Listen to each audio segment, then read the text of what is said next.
wine-dark sea is what the epic poet Homer called it almost 3 millennia ago.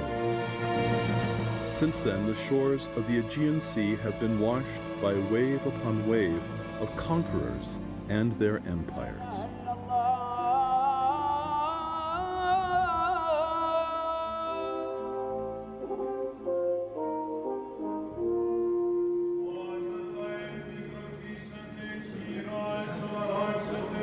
Each has left its mark on the country known today as Turkey.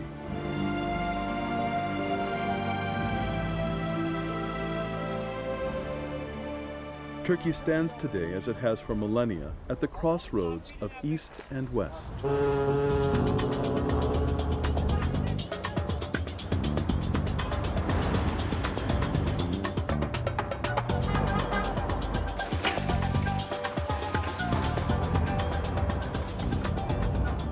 This is a country of contrasts, highly industrial and modern on one hand, seemingly frozen in time in some rural areas.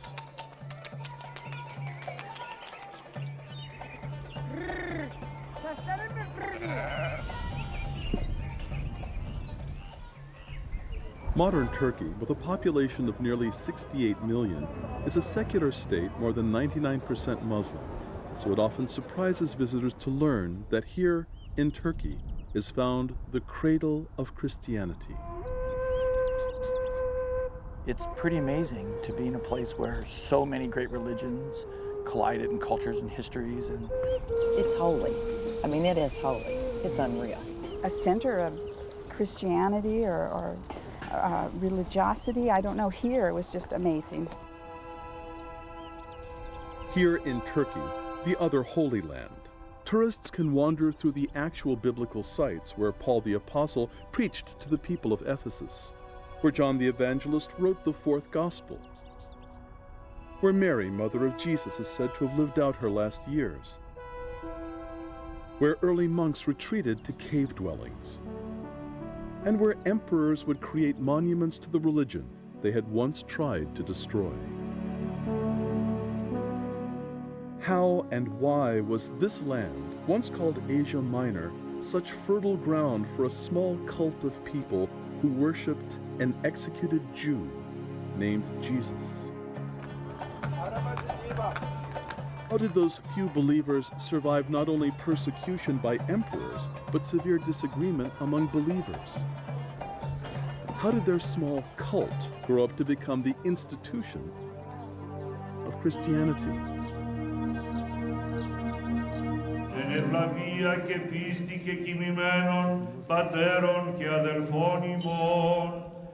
Christianity didn't start in Europe. It started in the Near East, in the land which at that time was called Palestine. Christianity has an incredible logic when one looks to the history and the development of the culture of those times. The church started when Christ did 4 things.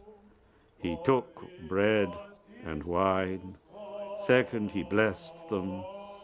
Third, he broke the bread. And fourth, he gave the bread and wine to his disciples. So these 4 elements continue to be basic in the Eucharist, whether it is Western or Eastern.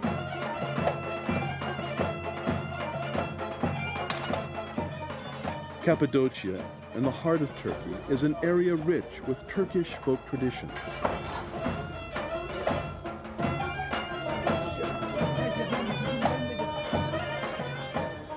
Cappadocia's cave-ridden hills are also special to Christian tradition. And so it is a rare and special moment when the Orthodox liturgy can be celebrated here at an open-air museum which houses an ancient monastic settlement.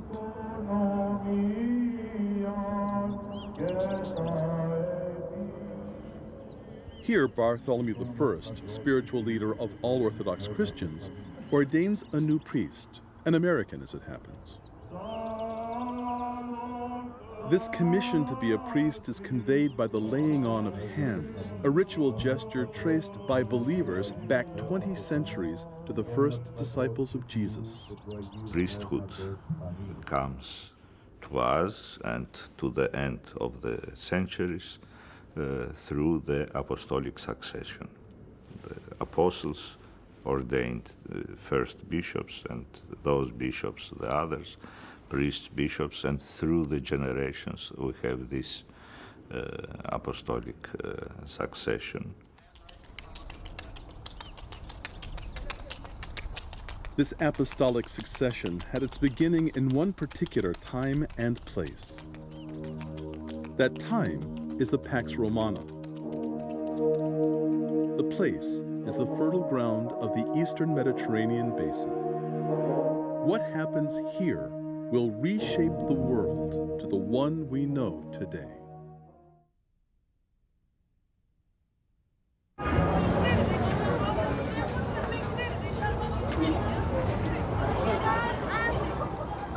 The Eastern Mediterranean has always been a mixture of a variety of cultures, but certainly at the beginning of what we call the Christian era, you had a very sophisticated, elaborate administrative system run by the Roman Empire, which had conquered the region. We're talking about an expanse of territory that has at different times reached all the way into England, to the Danube, and in that region in Europe, south into Nubia, and all along the Eastern Mediterranean. It's a Mediterranean-based civilization. Of greatest interest to our story is Asia Minor, the eastern part of the empire, which at the time Jesus was alive still lived under the long shadow of Alexander the Great. Monumental battlements Alexander left behind remind us of his far-reaching conquests stretching deep into Asia Minor, which established a vast Hellenic empire, not only military, but also cultural and philosophical. Great walls of a so-called velvet fortress built to protect against other conquerors still today, 2,400 years later, overlook the Aegean port city of ancient Smyrna, Izmir in modern-day Turkey.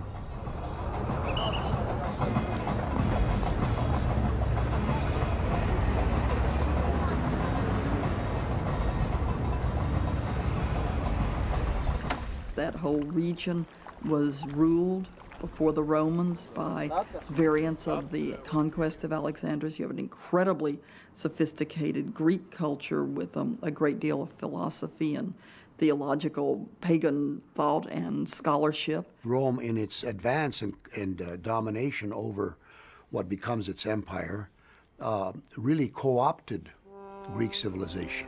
Athenian democracy and classical civilization and the Greek language, the language of Plato and Aristotle, was spread throughout the great Alexandrian Empire in the beginning of the 3rd century.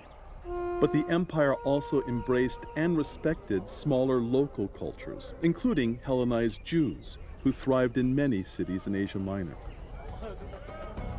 One of those cities, Sardis, is found what would have been a day's journey from ancient Smyrna and Alexander's velvet fortress.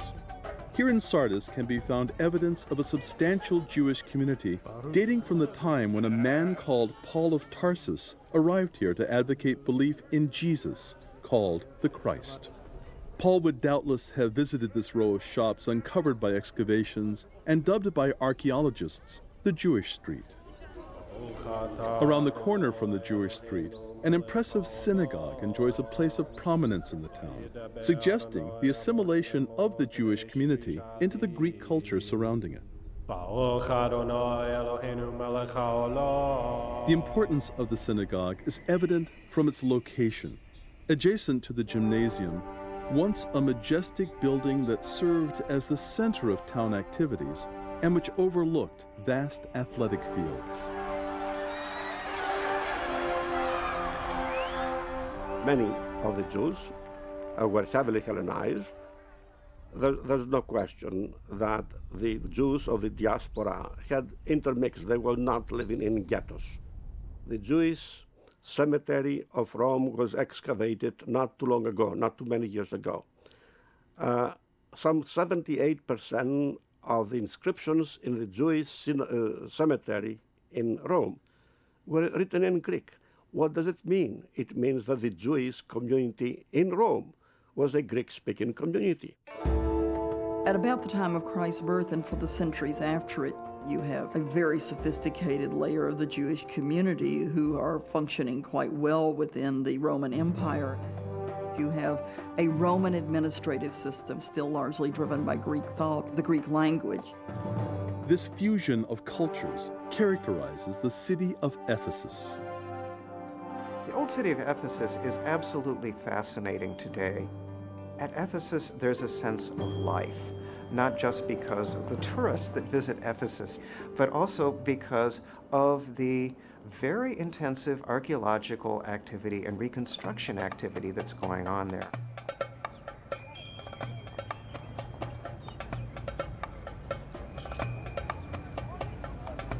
And as you look at Ephesus, it's a city of rich streets that were broad, lined with stone statues of men who were leading citizens, almost all of whom would have been closely attached to other religions.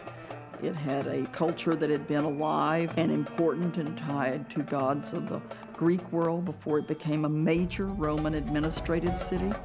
I would think a city like Atlanta or Cincinnati, and citizens who were living a good life, who had no particular reason to think that they should change the way that they ran their lives.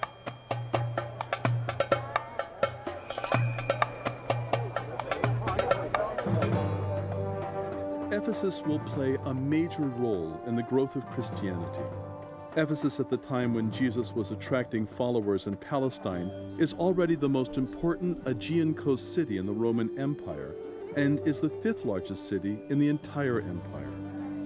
And Ephesians work very hard to maintain its status. They will soon construct the world-famous Library of Celsus, a magnificent structure housing 12,000 scrolls. The two-story building with Corinthian columns and adorned with statues of wisdom and knowledge will hold the place of honor in the city, witnessing to the value citizens place on intellectual pursuits. Also important to them, however, is religion, both public and private.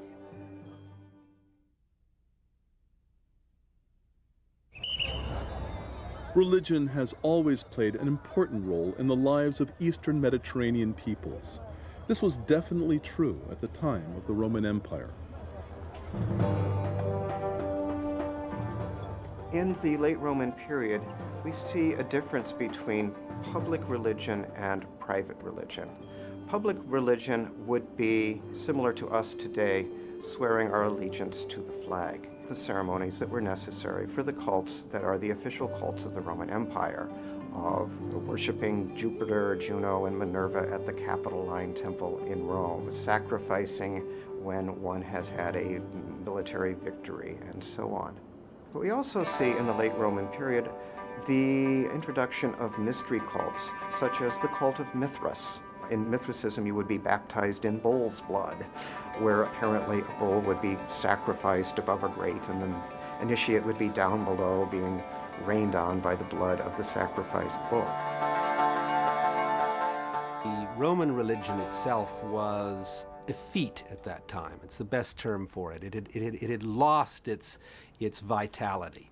It had become a religion of privilege, primarily for rich men, a kind of masonry, where they would join together and cut open the bellies of bulls and be covered with blood and then go out and have a few drinks. You know, it was really nothing to it other than exotica, special knowledge that you could pay for.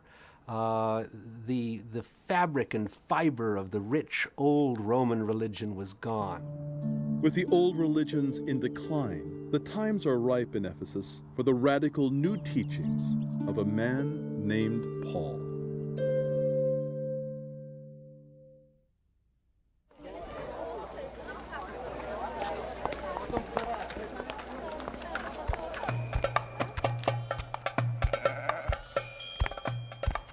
When Paul walked into Ephesus, first of all, he knew the territory. Beginning with Paul, you have key people who could operate just as easily in many different worlds. Paul represents really the three traditions that contributed to the dissemination of Christianity. Paul claimed to be a Jew of Jews, a Pharisee of Pharisees, and he was proud of his Jewish heritage. But Paul was born in the city of Tarsus in Asia Minor. Tarsus was a Hellenistic city, so Greek became a mother tongue, a native tongue. But also Paul became a Roman citizen, so he had the best of the three worlds. So he is the first of many Christians who are able to interpret to a new group of listeners a gospel that otherwise in the old language might have been foreign. Paul's first efforts to recruit believers are naturally in the synagogues, in the religious tradition of Jesus himself. My brothers, sons of Abraham's race, and all you who fear God, this message of salvation is meant for you. What the people of Jerusalem did, though they did not realize it, was in fact to fulfill the prophecies read on every Sabbath. But his greatest success is among polytheists and other pagans. The God whom I proclaim is, in fact, the one whom you already worship without knowing it, since it is in him that we live and move and exist. As indeed some of your own writers have said, we are all his children. Paul calls on his listeners to accept the message of Jesus Christ to love one another, and offers in return nothing less than immortality, the ability to cheat death. His offer of immortality may seem extreme, but it is not without precedent. At the time that Jesus lived and taught, there were many magic workers about in the land, and there were many stories of religious teachers who had conquered death, or in some way their magic had allowed them to defeat death and give it no sting. There was a hunger in this ancient world, as there is today, to figure out how we can get past the forbidding doors of death, because we know we're going to die and therefore question what life means. Paul was able to take this story and bring a familiar story to people who had seen the wonder workers or the God men advertised in many different small groups, and then to say, this wonder worker or God man died for you. He not only saved himself, he died for everyone. He was man. He shared it in human death. He died on the cross, though that wasn't the end of the story. He rose from the dead. His resurrection is a reassurance that all of us, all the believers, will live forever. There's no better message, especially for those of us who become older. The reassurance that life does not end with the disintegration of our biological being. If salvation is immortality, salvation is no death.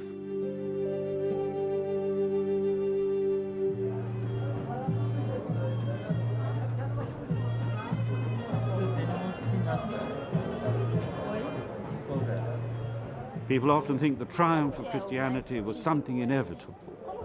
In human terms, it wasn't inevitable at all.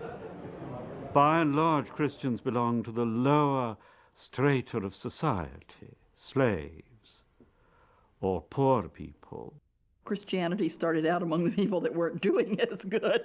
It's popular with people that aren't so rich and who often are not the elite. It's a religion that moves into women, in the world of women, which is not one that is perhaps as successful. It's often women who then convert their families, and among the poor. They offered the faith to everyone. Paul himself says, in Christ there is no male nor female, there is no slave nor free. Those are incredibly radical words. The enfranchisement of the woman, and in fact the enfranchisement of the slave. And nobody's better than anyone else around the communion table. Paul begins to have considerable success attracting followers in Ephesus. His success has economic implications that threaten the status quo.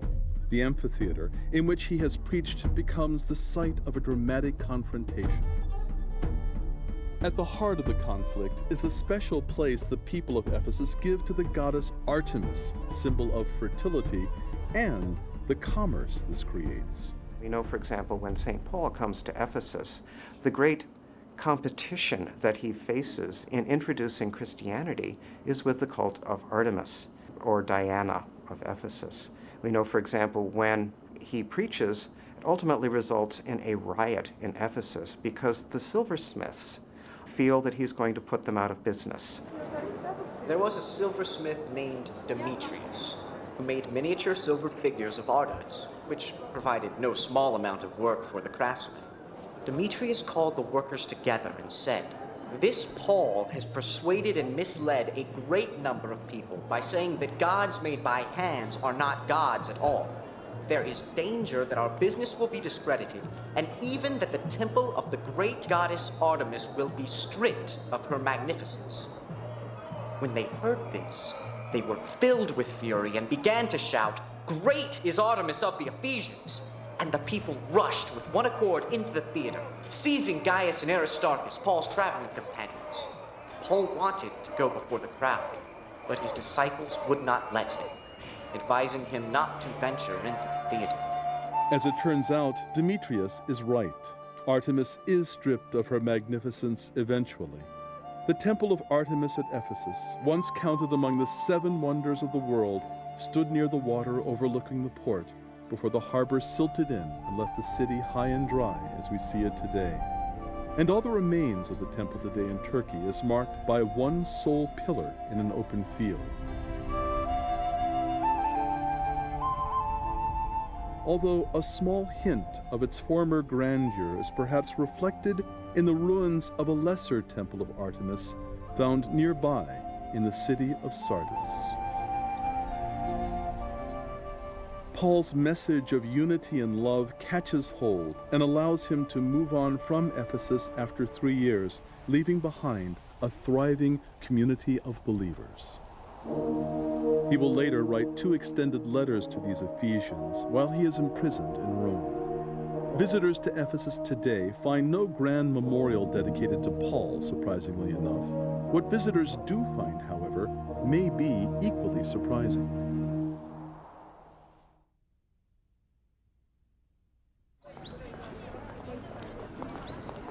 Tradition holds that Paul was not the only apostle to live in Ephesus. Excavated ruins nearby reveal monuments to 2 other Christian giants. One is of a 5th century church dedicated to Mary, the mother of Jesus. On this very spot, a worldwide council of bishops will meet to proclaim her to be the Theotokos, the one who bore God. And just a few miles away is found the Basilica of John the Apostle, writer of the 4th Gospel and the book of Revelation, the Apocalypse. According to tradition, St. John was buried on the hill outside of the city of Ephesus.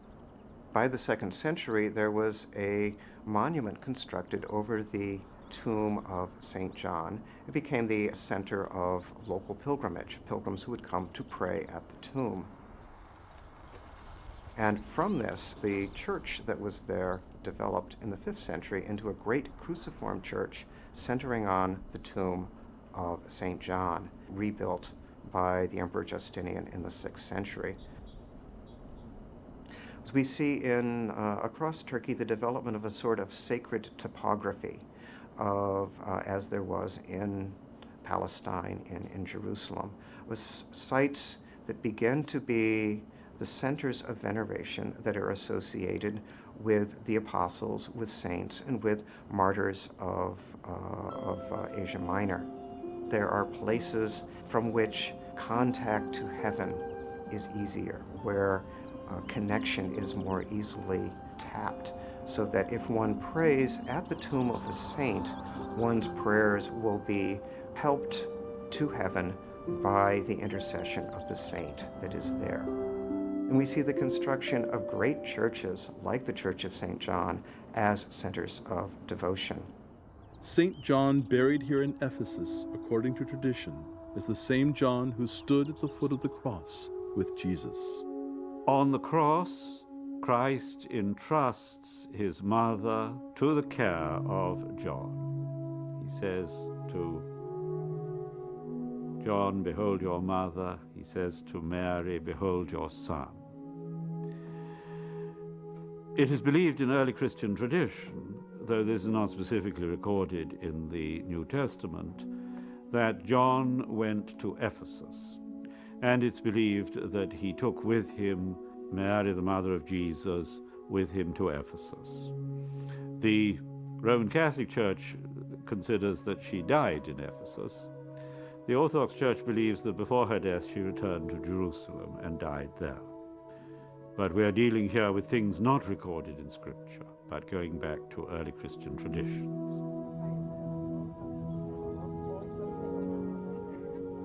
Outside of Ephesus is a site that just about every tourist is taken to see that is identified as the house of the Virgin Mary.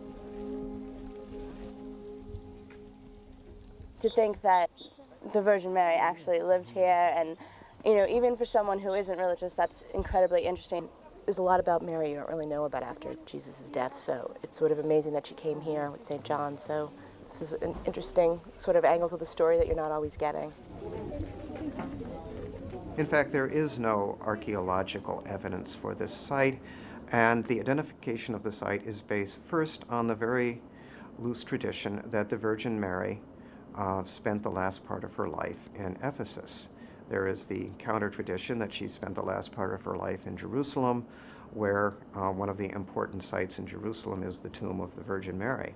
Whatever the historical reality may be, visitors of all faiths seem to find a sense of the sacred here. But certainly gives you a sense of kind of calm and gentleness of the place. It's a nice place to sit and reflect.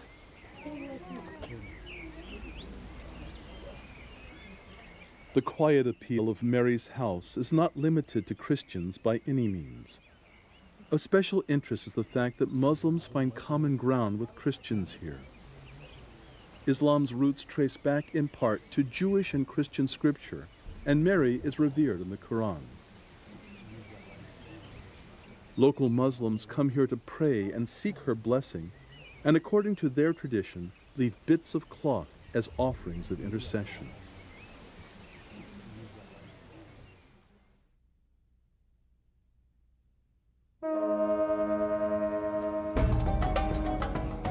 The ports of Turkey have been busy ever since the area was called Asia Minor. Communities of Christians grew more rapidly here than elsewhere in the empire. But among the general populace, new believers mostly prefer to go unnoticed. For with their faith comes peril. There were little bursts of persecution, really from the moment that the Christians came on the Roman radar screen.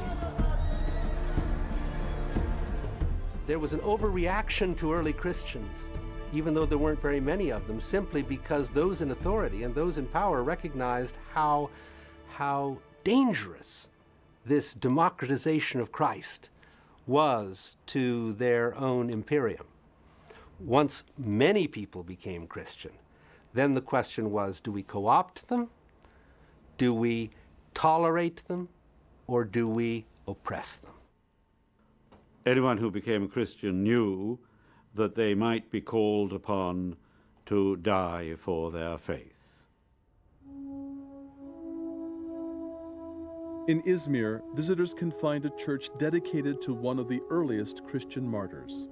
Polycarp is the elderly bishop of ancient Smyrna in the 2nd century when he is hunted down by authorities who demand that he sacrifice to Caesar or suffer the consequences.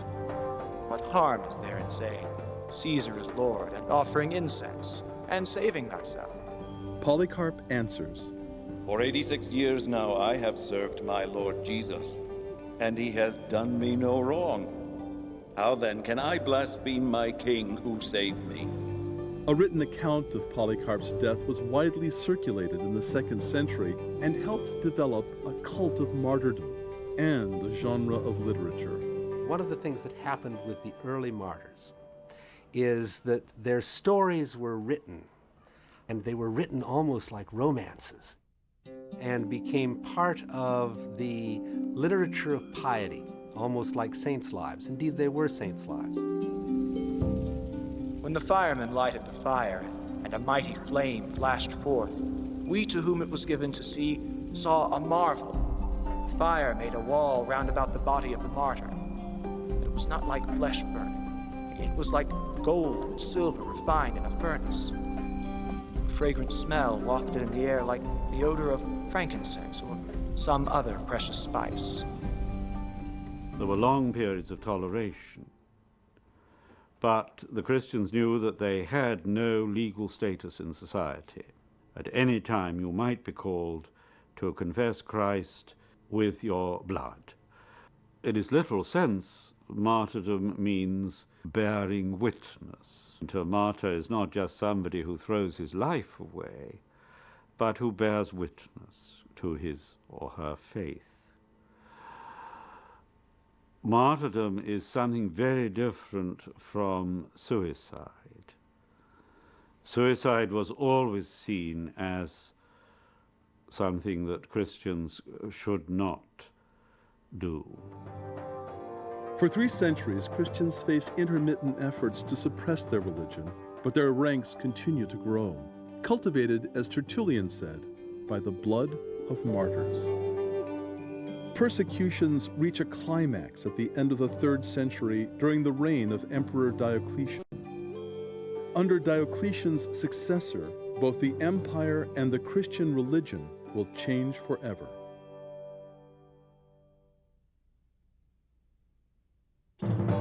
Constantine was one of the 4 Caesars under Diocletian.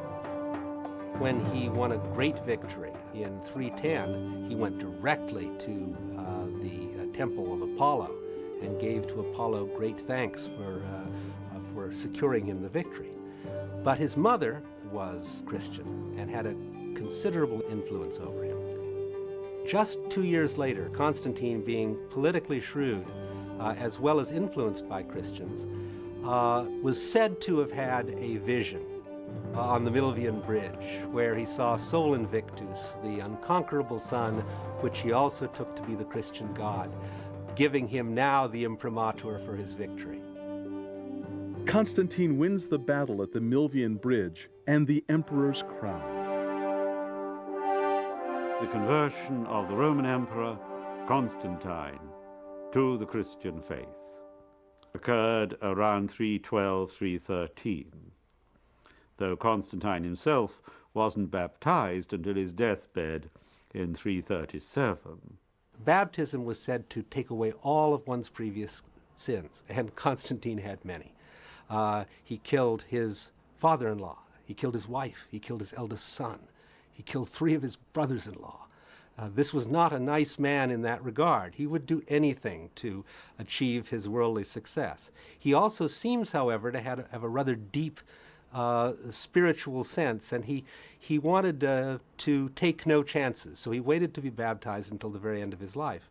It's an interesting contrast with the second baptism that was granted to the martyrs, the baptism in blood.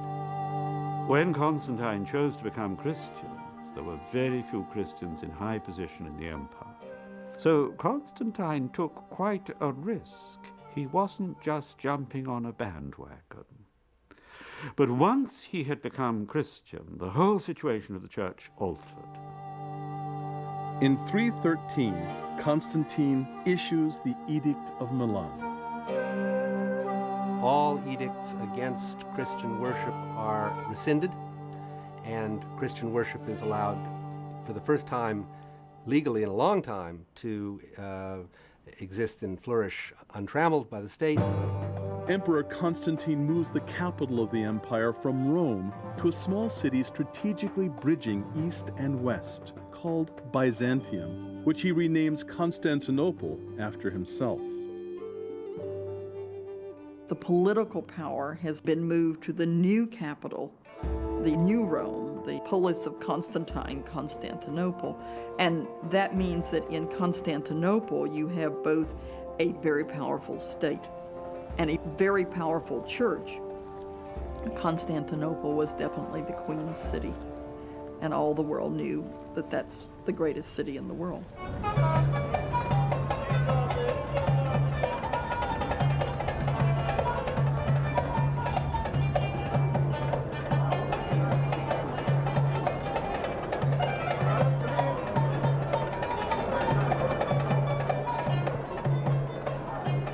The crown jewel of the Queen City, Constantinople, becomes the Basilica of Hagia Sophia.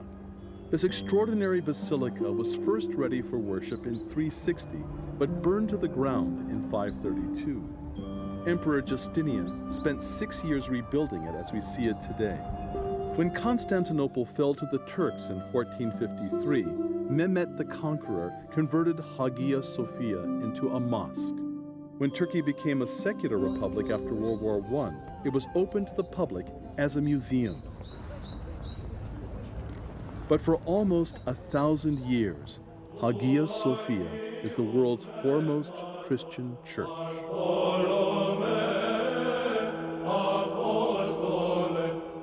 The spectacle of worship in Hagia Sophia is so impressive that envoys sent in the 10th century from Russia will report back to Vladimir of Kiev.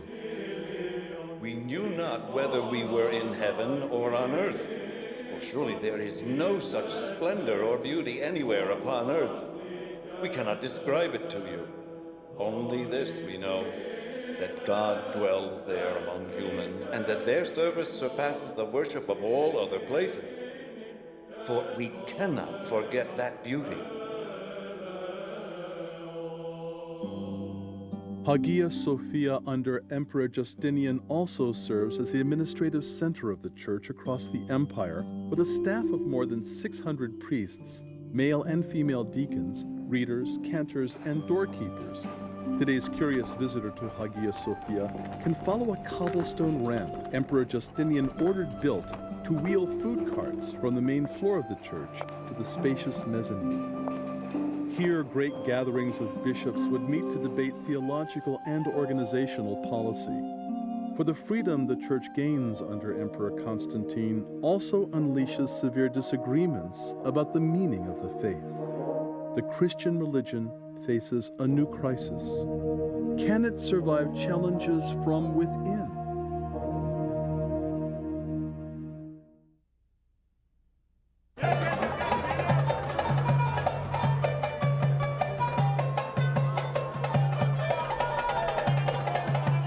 What Constantine did was to open up the discussion of the validity of Christianity as one of the religions of the empire. But within 50 years, it becomes clear that by the time of Theodosius at the end of the 4th century, Christianity was the normative religion of the Roman Empire. As this normative religion, the Christian church grows rapidly across the empire. From the earliest years, Christian thinkers had debated whether Jesus Christ was truly God, or conversely, if he had been truly a man. Without the danger of persecution to dampen debate, these disagreements begin to boil. The discussion about who Christ is now becomes an open discussion, a matter not just for theological academies, but it became a matter of ordinary discussion in the marketplace. People would debate over the natures of Christ. They would debate over the creatureness of Jesus Christ as opposed to the unknowability of the remote and distant God. In the 4th century, people were profoundly religious, searching. People became passionate concerning the relationship between Christ and God. So Gregory of Nyssa says, what has happened? Everybody has become a philosopher. The whole city is involved. The squares, the marketplaces, the crossroads, the alleyways, old clothesmen, money changers, food sellers, they are all busy arguing. If you ask someone to give you change, he philosophizes about the begotten and the unbegotten. If you inquire about the price of a loaf, you are told by way of reply that the Father is greater and the Son inferior. If you ask, is my bath ready? The attendant answers that the Son was made out of nothing. divisions among the Christians, once the emperor had become Christian, began to have political consequences. Constantine wants there to be one agreed faith for the whole empire. However, that didn't prove a simple task. The disputes went on. The first great council, the Council of Nicaea in 325, is not really called by the Christians. It's called by Constantine, who is concerned because these Christians keep arguing with one another. Constantine said, please give me a creed, something you can agree on. In the ancient city of Nicaea, today's Iznik, Constantine convenes 318 bishops.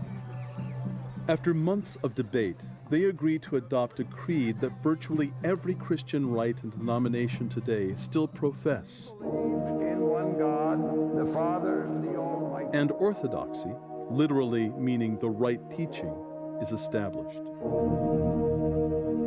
But this does not settle all the issues. More councils will follow. If I may speak on Asia Minor, all the ecumenical councils of the undivided church, 7 councils, have met in this part of the world, in this region, in Constantinople, Chalcedon, Ephesus, and Nicaea. And these decisions of the ecumenical councils of the first 8 centuries are obligatory for all Christians. They bind us until now and forever. While the councils settle once and for all on a creed all Christians can agree on, the same cannot be said of authority and jurisdiction, which create an even bigger issue over time.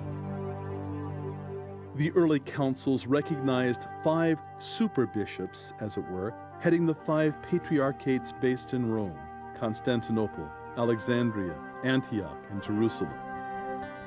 From the beginning, Rome is regarded as first among equals, first in respect, but equal in authority with the other 4. On the question of authority, the eastern and western parts of the church are to drift apart. There was a growing schism between the Greek Church in the east and the Latin Catholic Church in the west. In the Eastern Orthodox Church, decisions are made always in a conciliar way, in the synod, not by a single person. This is one of the differences between the Roman Catholic Church and the Eastern Orthodox Church. Only the synod of the bishops can take concrete decisions binding all the people of the church, all the faithful. Since the separation from Rome, the first place has been held by the Patriarch of Constantinople, who is known as the Ecumenical Patriarch. He is not in the same position as the Pope within the Roman Catholic Church. He is the first, but he's the first among equals within the worldwide Orthodox communion. The home of the Patriarch, after 17 centuries, is still found in Istanbul. Tucked into an urban neighborhood, it serves as the official residence of the 270th successor to the Apostle Andrew, according to the Orthodox tradition, and as a destination for devout Orthodox Christians from around the world.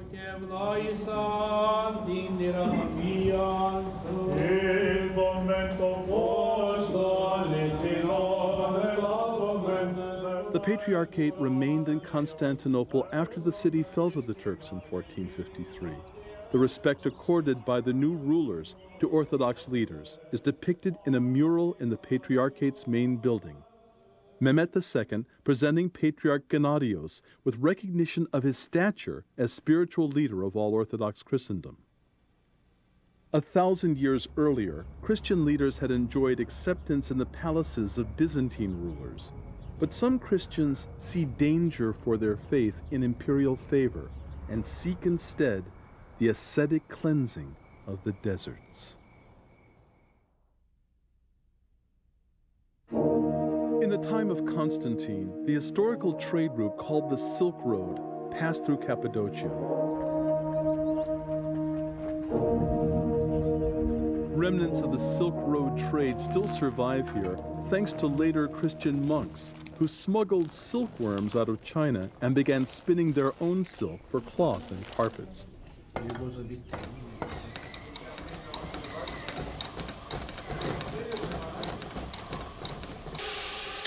Visitors today can visit the spinners and the carpet makers who preserve the tradition.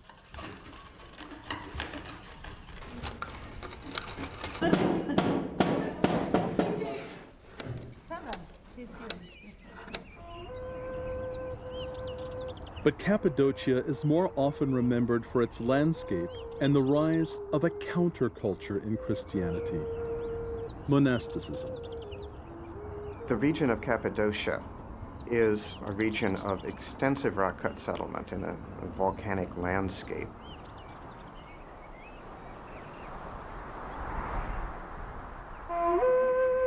Everyone assumes that this is an area of spiritual development, primarily because of the landscape. The landscape is so evocative that it simply demands a narrative, and where the texts do not give us a narrative, the imagination steps in.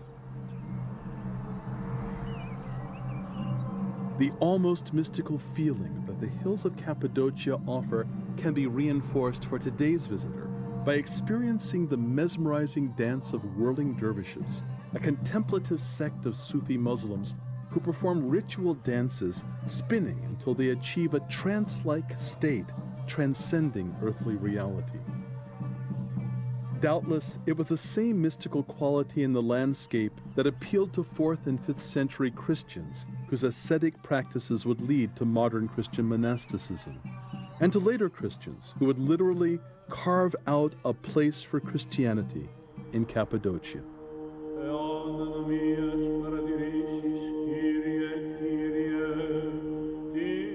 The first time I went there, I went to see the painted cave churches, and was under the impression, as was everyone else, that this was an area of extensive monastic settlement. And this sort of mythology developed of monks fleeing persecution, going off into the wilderness, and literally digging themselves in. Actually, monks did go into the wilderness and dig themselves in, but it turns out this happens not during a period of persecution, but during a time when Christianity has been elevated to imperial status. Monastic settlements found at a site called Gurame include a cluster of 13 churches carved out of the rocks. Some of them are extensive and elaborate, their walls and ceilings covered with paintings giving visual voice to often told Christian stories. The paintings in the main churches of Gurame at the Tokale Kilise, the Buckle Church, very sophisticated and correspond to the art we know from Constantinople in the mid to late 10th century. Of course, in a cave, normal structural rules don't apply. You don't need a dome with windows to let in the light. You don't have windows in a cave. You don't need pillars to hold up the vaulting of the church. But the form of the church is, if not sanctified, at least standardized by this period. That this is the way a church is meant to be. This is the way a church is meant to look. And so they carve the churches to look like churches. When Christianity becomes the established religion, there's a real danger that people will identify the earthly empire with the heavenly kingdom, that they will make Christianity too much an established institution of this world. So the monks represent a spirit of independence at a time when the church was in danger of coming greatly under state control. From the spirit of asceticism that struggled to preserve the purity of Jesus' message, there emerged in Cappadocia several church leaders who will become regarded as among the greatest fathers of the church. These include Gregory of Nyssa and his brother Basil. Basil will come to play a major role in the growing phenomenon of monastic life. St. Basil, as an author and theologian, was the very person who systematized, for the first time, the monastic life. And monasticism is a very basic phenomenon in the ancient church, in the undivided church, both for the West and the East. Basil formulates the first guiding rules for monks, which will have an important influence on the well-known Benedictine rule, which itself is adopted in the West in the 6th century and is still followed today. The rule of St. Benedict in the West, if not a copy, is very, very strongly influenced by St. Basil. Another one of the so-called Cappadocian fathers of the Church is St. John Chrysostom, an eloquent preacher who eventually becomes Patriarch of Constantinople. Chrysostom authors a liturgy, or Christian worship service, which is still used today in slightly modified form. Gradually, as we have in the liturgy of St. John Chrysostom, you have pre-existing elements which are then incorporated, modified, mixed, so that you end up with the form that we have today. Such a liturgy was celebrated in Cappadocia recently by Patriarch Bartholomew I. The moment has special meaning. This church in Avanos has sat empty since 1923, when by agreement between Turkey and Greece, there was an exchange of populations, and all Greeks left Avanos. Now, once again, the Patriarch celebrates the ancient liturgy here in a historical gesture of reconciliation between Muslim and Christian. Orthodox like to speak of themselves as the Church of Holy Tradition. Worship in the Orthodox Church possesses a very central place in the life of the Church and in the personal religious life of each one of us. We believe that the whole person should be involved. All the senses, all the faculties. And the words are usually sung or chanted, because music adds a new dimension to the words. There is light and color and movement in the liturgy. Celebrants wear vestments, often brightly colored. There are many icons in the church. There are many candles lit by the faithful. The sense of smell is involved, the use of incense. And the sense of touch is involved. The faithful would kiss the icons. Of course, they are not worshipping wood and paint.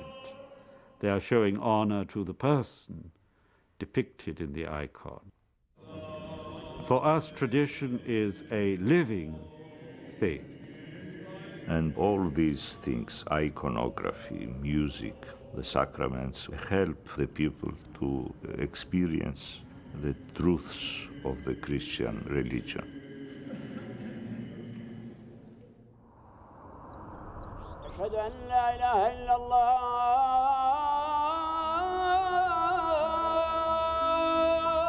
It is here, in this land now called Turkey, that the Christian religion grew from infancy to maturity. It is here in Turkey, a secular republic with constitutional guarantees of religious freedom, that numberless sites sacred to Christians are preserved. Today, close to 2 billion Christians around the world can find here, in ancient ruins, monuments, and landscapes, witness to the origins of their faith. Here, where the apostles Paul and John and their new recruits were once considered by most of the populace just members of another mystery cult. Where the Christian religion blossomed under imperial approval and formulated the creed professed by Christians today. Where Christian culture left its mark on the shores of the Aegean Sea. Here in Turkey, the cradle of Christianity, the other Holy Land.